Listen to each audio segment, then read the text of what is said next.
So, yeah, Meadowsweet, queen of the meadow, Mjødurt in Norwegian, Meadherb, beer grass. So this is a little embarrassing actually, because I told you last week to go and pick your Meadowsweets, but I didn't pick my Meadowsweets. So they dried up, and yeah, you gotta find the flowers. So this is me trying to show you how to use Meadowsweets in your brew, at least to make it feel like it's traditional. What I mean about that, you have to see.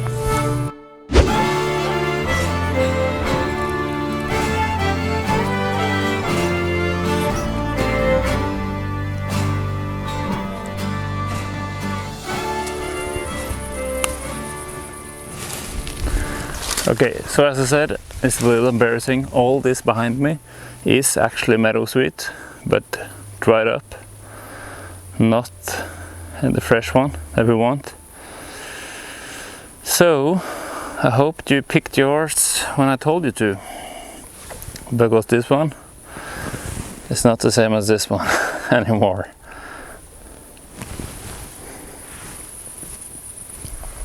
Let's go on the northern route. Junipers. And as you now know, this is lowland junipers. Perhaps you prefer seeing the ocean. Oh, heather also. That's another thing we're gonna talk about. Here we go. Let's find some focus first. So, welcome to the northern route. Northern route if you want. And I am putting out content now once a week on traditional Thursdays. That's Thursday if you wondered. And I'm talking about Meadowsweet today. If you have smelled it, you know why it has the name. It's native to Europe and Western Asia, and it has now been imported some really long years ago to America, so you can find it in America also. But we know that it's antiseptic. It's a plant in the rose family, and Meadowsweet is not only antiseptic, but it's also a sedative. It has been used as a healing herb because it's the predecessor. Okay, I can't say that word, but it's the thing we used before aspirin, and it has some of the same things, the properties as aspirin actually. So we have to be careful. This is the time where I say you really shouldn't use any herbs in your brew if you don't know what you're doing and don't have a qualified person telling you it's safe. You're warned. So, Meadowsweets, the pride of the meadow, queens of the meadow. As I said in Norwegian, it's Mjødurt, Meadherb, and ølgras, beer or ale grass. And that's actually quite funny because we have little to none evidence that Meadowsweet has been used in beer brewing and the mead brewing or mead making. And it's antiseptic, as I said, likewise like the juniper. So it has been used at least for cleaning equipment, brewing equipment, and preparing casks and barrels for aging of ale and mead. They believe Meadowsweet has been used in brewing, but we really don't know. So they found some pollen of Meadowsweet in historical brews, but we really don't know how it was used or even if it's used in the brewing process. But we use it now. More Northern and Nordic brewers nowadays have tried to experiment with it. So, even if it's not used traditionally, we don't know if it's used traditionally anyways, brewers nowadays have started to use it in their beer.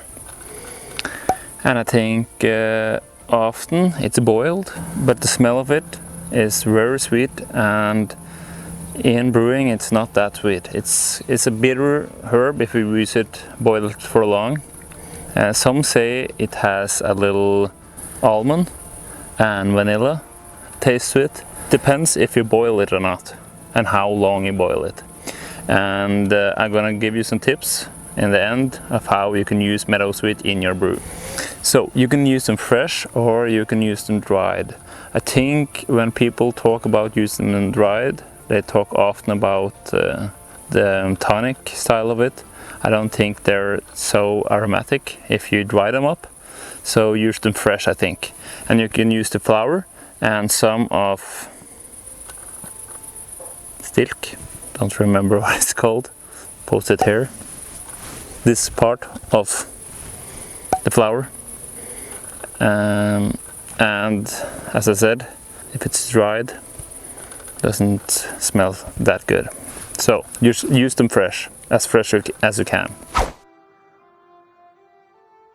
So I have another tasting source to go to. This is a Norwegian blogger or beer blogger that's tasted them. I will post it here what she thinks. And I really think she is good with taste. She's a qualified beer judge here in Norway. And she knows. So don't take my word for it. Other people tried it, survived, and sometimes even enjoyed it. For brewing with Meadowsweets, I think you should try not only to put them in the boil on the hot side, but I think you should try to make a tonic or a tea out of it, and you should experiment with a little at a time, because as I said, it's not that healthy to have really much of it, but it's giving a real special taste. It has some special taste to it, but I think it's not overwhelming, not for me anyways. So you have to find out which beer style you want to use it with. And I think you should experiment with having it in the boil and having it on the cold side and having it put in later and made a tea out of it, and perhaps cold brew it like we do with coffee. So just not to have the bitterness come out of it, and put it in your beer. But yet again, you have to find some person that's qualified to say something about the herb you're using. I'm not qualified, don't listen to me. So, yet again, traveler, I recommend you see this video next if you haven't seen it. And I'm looking forward to see you down the road on a northern route. Until next time, traveler, skål.